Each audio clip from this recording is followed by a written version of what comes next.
Hello बच्चा party. How are you? कैसे हो आप प्यारे बच्चों? हम टेंस कुछ दिनों से पढ़ते आ रहे हैं। आज हम उसी सीरीज में आगे जो भविष्य का जो टेंस है, फ्यूचर टेंस, उसके बारे में बात करेंगे। बेटा आज फ्यूचर टेंस में भी केवल एक पार्ट हम पढ़ेंगे और वो है फ्यूचर इंडेफिनिट टेंस। बेटा एक पार्ट इसलिए क्योंकि आज का ये पार्ट है, ये बहुत इंपॉर्टेंट पार्ट है। अगर जिसके ये समझ में आ गया उसको पूरा फ्यूचर टेंस अपने आप उसका कॉन्सेप्ट क्लियर हो जाएगा। इसलिए इसे ध्यान से समझना है और इसमें जो नए नियम हैं उनको भी हम अच्छे से समझेंगे। बेटा वीडियो को लास्ट तक देखना है ताकि किसी तरह के भी कोई दिमाग में क्वेरीज ना रहें, किसी तरह की भी कोई बात ना रहे। लास्ट तक तुम देखोगे तो हम देखेंगे कि कई कंसेप्ट हैं वो लास्ट तक क्लियर हो जाएंगे सारे तुम्हारे। इसलिए वीडियो देखते रहे। बात करते हैं बेटा टेंस की, फ्यूचर इंडेफिनिट टेंस, यानी कि फ्यूचर में कोई, वही बात है, फ्यूचर का टाइम है, वर्ब कोई इंडेफिनिट है, अनिश्चित है। यानी कि फ्यूचर में कोई अनिश्चित काम है कि वो हो रहा है या होगा या नहीं होगा, कितना होगा, कब होगा, ये अनिश्चित बात है, इसलिए फ्यूचर इंडेफिनिट टेंस। देखो बेटा मैंने पास्ट इंडेफिनिट टेंस में एक बात बताई थी, वो ये कि हम अक्सर बोलचाल की भाषा में पास्ट इंडेफिनिट टेंस का प्रयोग करते रहते हैं।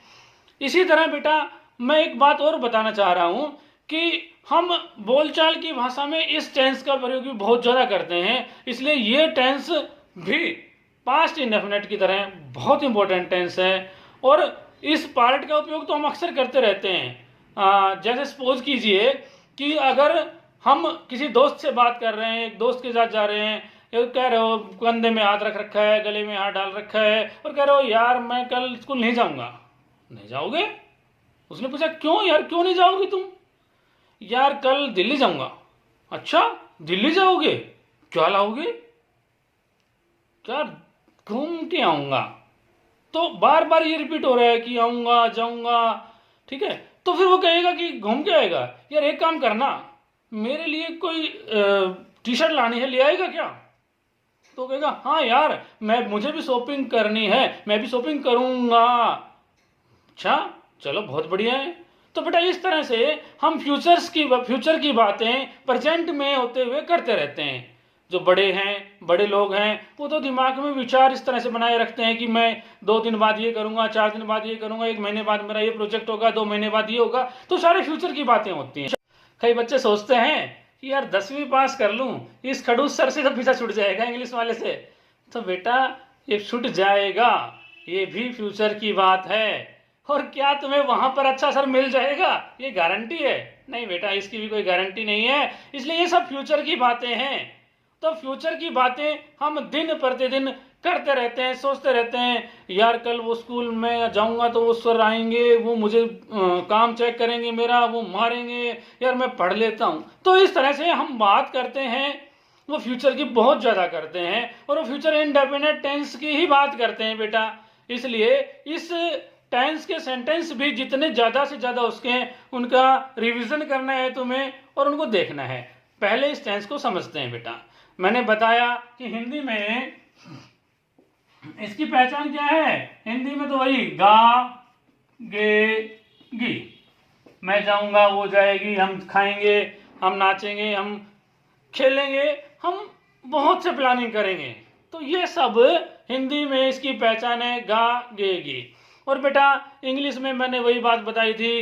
इंग्लिश में जब हम कोई सब्जेक्ट बनाएंगे, कोई सेंटेंस बनाएंगे तो वही बात है, सब्जेक्ट प्लस में हेल्पिंग वर्ब प्लस में वर्ब की इंडेफिनिट टेंस है बेटा। इंडेफिनिट टेंस में वर्ब की फर्स्ट फॉर्म प्लस में ऑब्जेक्ट, बस इतनी सी बात है। हाँ बेटा इतनी सी ही बात है, इतनी सी बात ही हमें ध्यान रखनी है कि सब्जेक्ट, हेल्पिंग वर्ब, वर्ब की फर्स्ट फॉर्म और ऑब्जेक्ट। देखो प्रेजेंट इंडेफिनिट टेंस है तो भी हम फर्स्ट फॉर्म ले रहे हैं इंडेफिनिट में वर्ब की, फ्यूचर इंडेफिनिट टेंस है तो भी हम फर्स्ट फॉर्म ले रहे हैं बेटा वर्ब की। लेकिन बस एक पास्ट इंडेफिनिट टेंस था उसमें हम वर्ब की सेकंड फॉर्म लेते हैं और वही एक एक्सेप्शन है। और किसी भी टेंस में सेकंड फॉर्म का इस्तेमाल नहीं होता है, टेंस में केवल उसी टेंस में इस्तेमाल होता है। तो बेटा अब हेल्पिंग वर्ब क्या?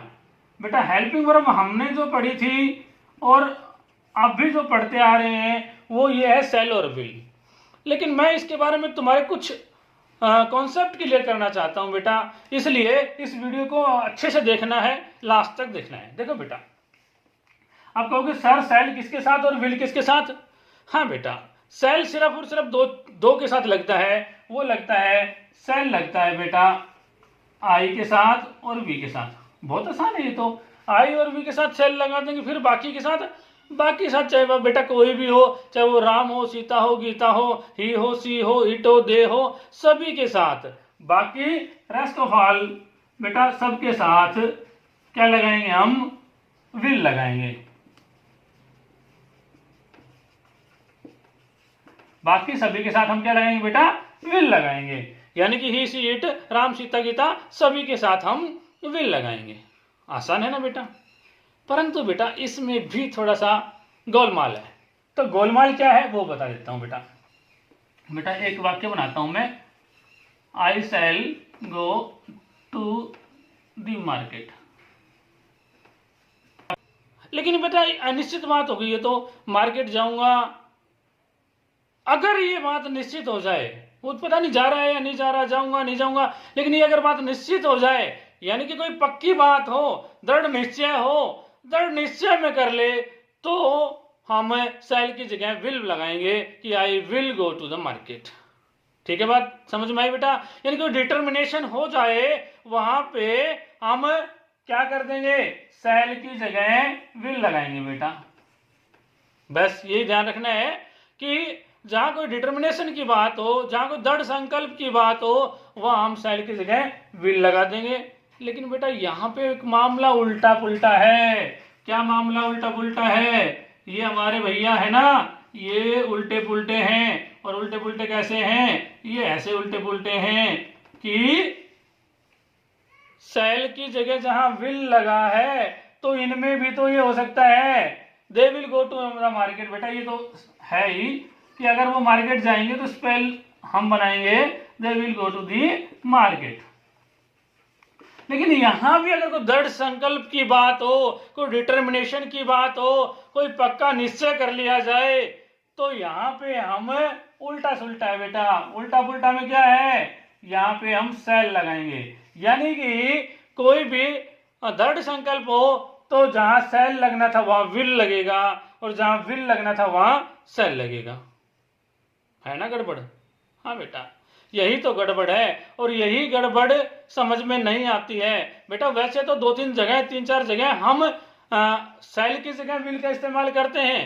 जैसे कोई दृढ़ संकल्प हो, डिटर्मिनेशन हो, हम किसी को धमकी दें, I will kill you, I will see you, यानी कि मैं तुम्हें देख लूंगा, मैं तुम्हें मार दूंगा, तो धमकी की भाषा में भी हम शैल की जगह विल का प्रयोग करते हैं। लेकिन ये बात हमने पढ़ी थी, हम इसको ऐसे ही समझते आए हैं, ऐसे ही समझाते आए हैं। लेकिन बेटा मॉडर्न इंग्लिश हो गई है, इंग्लिश में सब कुछ बदल गया है। इंग्लिश में जो फादर बोलते थे उनको हम डैड बोलते हैं, मम्मी को मॉम बोलते हैं, और भी सोर्स हमने अपनाना शुरू कर दिया है, और भी तरीके बदल गए हैं मॉडर्न इंग्लिश में। इसलिए मैं एक ही बात बताऊंगा बेटा कि ना शैल ना विल। बेटा एक बात क्या रखो? हेल्पिंग वर्ब रख लो, इसमें विल, फिर कोई कंफ्यूजन ही नहीं है कि किसके साथ शैल लगाएं और किसके साथ विल लगाएं। अब ये कहोगे कि सर गलत कर देगा तो कोई? बेटा गलत कैसे करेगा कि जब मॉडर्न इंग्लिश है। हाँ मैं एक बात और कहता हूं कि तुमने शैल लगा दिया तो भी गलत नहीं करेगा बंदा, और अगर तुम विल लगा दोगे तो भी गलत नहीं होगा, क्योंकि ये तो मॉडर्न लैंग्वेज में, मॉडर्न इंग्लिश में बोला ही जा रहा है। तो बेटा अब हेल्पिंग वर्ब होगी बेटा सब्जेक्ट प्लस में हेल्पिंग वर्ब विल, फिर वर्ब की फर्स्ट फॉर्म और फिर ऑब्जेक्ट। तो हम हेल्पिंग वर्ब को एक को ही पढ़ेंगे बेटा, विल को। समझ में आ गया बेटा? अब नेगेटिव वाक्यों की बात करें तो एक बात मैं और बता देता हूं बेटा। जब मॉडर्न इंग्लिश की बात आ गई, शॉर्ट की बात आ गई, तो एक बात और बताना चाहूंगा कि यहाँ ये क्या है बेटा? दे, और इसके साथ मान लो विल लगा दिया, आई के साथ भी विल लगा दें, वी के साथ भी विल लगा दें, ई के साथ भी विल लगा दें, सी के साथ भी विल लगा दें, तो इसको शॉर्ट रूप में भी लिखा जाता है। कैसे लिखा जाता है बेटा? दे के साथ में और ये डबल एल लगाकर, आई के साथ में अपोस्ट्रोफ एस और ये डबल एल लगाकर, वी के साथ में भी डबल एल लगाकर, और इसी तरह ही हो, सी हो और सभी के साथ में ये डबल एल लगाकर लिखा जाता है बेटा। ये इसका मतलब ये है कि they will, I will, we will, he will, she will. लेकिन बेटा इसको बोला भी शॉर्ट में जाने लगा है। वो क्या बोला जाने लगा है वो कॉन्सेप्ट आप समझ लो बेटा। ये क्या है? ये हमें पता है बेटा कि वे दे हैं, ये है आई और ये है वी, ये है ही और ये है सी। तो बेटा जब हम साथ में इसको बोलते हैं तो ये जहां भी लगे, जहां भी लगा दिखे तो ल लगा देना बेटा, ल। तो देल क्या बन जाएगा? ये देल, और ये बन जाएगा आइल। ये अब छोटी आ जाएगी बेटा, विल। ये ही से ही के बाद क्या लगा दिया हमने?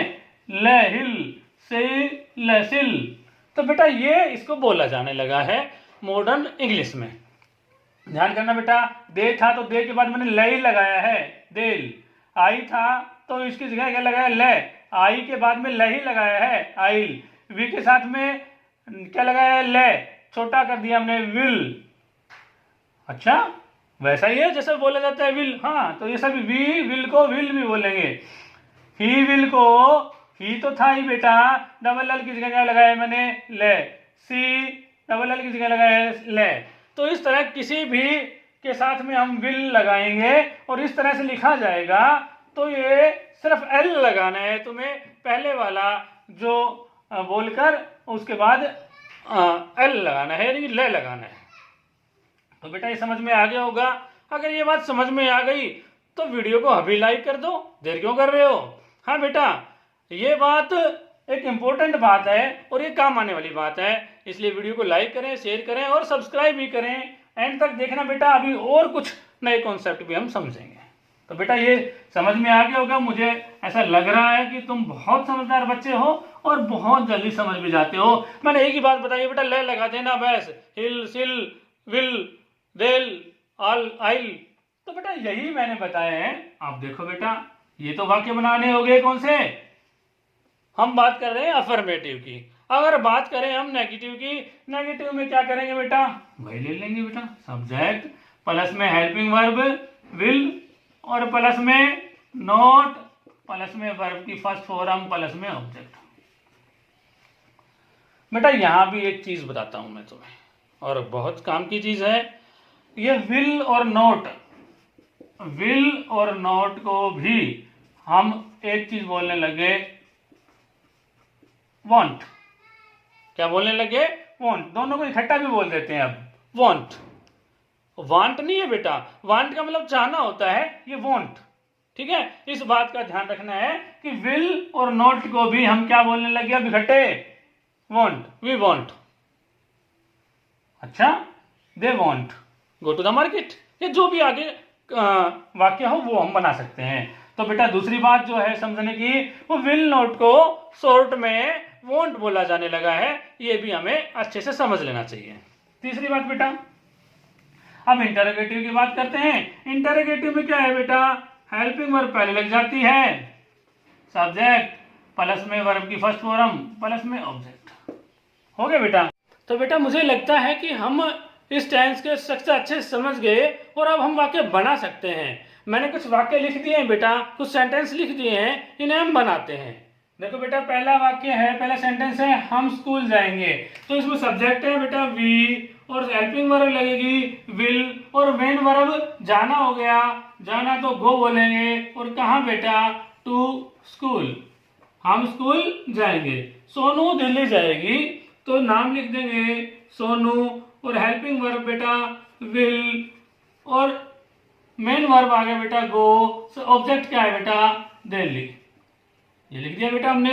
वे क्रिकेट खेलेंगे, तो वे को दे बोलेंगे बेटा, और सबके साथ में हम लगा रहे हैं विल, और खेलने को प्ले कहते हैं cricket, they will play cricket. तो ये इसके अफर्मेटिव है, सिंपल सेंटेंस है। अब देखते हैं बेटा इसी में नेगेटिव इसी के बनाए, तो हम स्कूल नहीं जाएंगे, तो बीच में हम क्या करेंगे, विल के बाद नोट का प्रयोग कर देंगे बेटा, we will not go to school, Sonu will not go to Delhi, they will not play cricket. तो तीनों के नेगेटिव वाक्य बन जाएंगे। कुछ हमने नेगेटिव वाक्य और लिख रखे हैं, वह तुमसे बात नहीं करेगी बेटा, वह लड़की है इसलिए she will not talk to you, she will not talk to you. मैंने एक बात और बताई थी कि विल नॉट को हम एक बात और बोलते हैं, वो बोलते हैं वॉन्ट, ये मैंने बताया था बेटा। तो सी वॉन्ट टॉक टू यू, ये भी हम बोल सकते हैं। इन सभी वाक्यों में हम बोल सकते हैं we won't go to school, Sonu won't go to Delhi, they won't play cricket, अगर नेगेटिव सेंस में हम बनाते हैं तो। ठीक है बेटा, मैं आपसे शादी नहीं करूंगी, तो बेटा सब्जेक्ट है आई, और विल हेल्पिंग वर्ब, उसके साथ लग जाएगा नॉट, और क्या करना है बेटा, marry you, I will not marry you, या फिर आई वॉन्ट मैरी यू। तो ये इसके नेगेटिव वाक्य हो गए बेटा। अब हम लेते हैं इंटेरोगेटिव वाक्य। इंटेरोगेटिव वाक्य लेने से पहले मैं इसको एक बार इरेज कर देता हूं बेटा, ताकि हमें देखने में समझने में आसानी से रहे। तो बेटा इंटेरोगेटिव वाक्यों में क्या करना है, इंटेरोगेटिव वाक्यों में कुछ नहीं करना है। इंटेरोगेटिव वाक्यों में अगर वो सिंपल इंटेरोगेटिव है तो हम वही बात करते हैं, हेल्पिंग वर्ब पहले लगा देंगे, फिर सब्जेक्ट वर्ब की फर्स्ट फॉर्म और ऑब्जेक्ट। अगर बेटा वो वाक्य है उसका हाँ या ना में जवाब नहीं दे सकते, तो हम WH फैमिली भी उसको पहले लगा देंगे। बस बेटा यही तो करना है, प्रैक्टिस करते आए हैं हम और आगे वो कर लेते हैं। क्या तुम डांस करोगे, तो बेटा ये आ जाएगी हेल्पिंग वर्ब, ये सब्जेक्ट हो गया, और फिर क्या हो गया, वर्ब क्या है बेटा, dance. Will you dance, object कोई है नहीं। दूसरा, तुम कहां जाओगे, इसका वाक्य बेटा सिंपल इंटरोगेटिव वाक्य नहीं है, इसका हाँ या ना में जवाब नहीं दिया जा सकता। इसका किसी बात को बताना पड़ेगा कि तुम कहां जाओगे, मैं दिल्ली जाऊंगा, बंबई जाऊंगा, कलकत्ता जाऊंगा, ये जहां भी जाना है। वैसे लॉकडाउन है, कहीं नहीं जाना है, ध्यान रखना इस बात का। चलो फिर भी पूछ लिया जाए कि तुम कहां जाओगे, तो कहां को क्या बोलेंगे बेटा, वेयर, और फिर क्या करेंगे बेटा, WH फैमिली पहले लगाते ही विल लगा देंगे, विल, और फिर बेटा यू और गो, where will you go.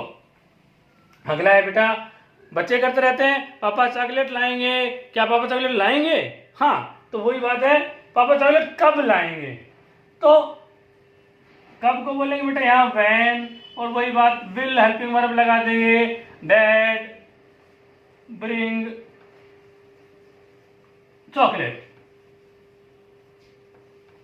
When will dad bring chocolate. तो बेटा ये इसके तीनों तरह के वाक्य हमने किए हैं, अच्छे से प्रैक्टिस करनी है तो आपको, और अगर सही लग रहा है, सही समझ आ रहा है, तो बेटा चैनल को लाइक करो, चैनल को सब्सक्राइब करो और शेयर करो। थैंक यू बेटा, थैंक यू वेरी मच।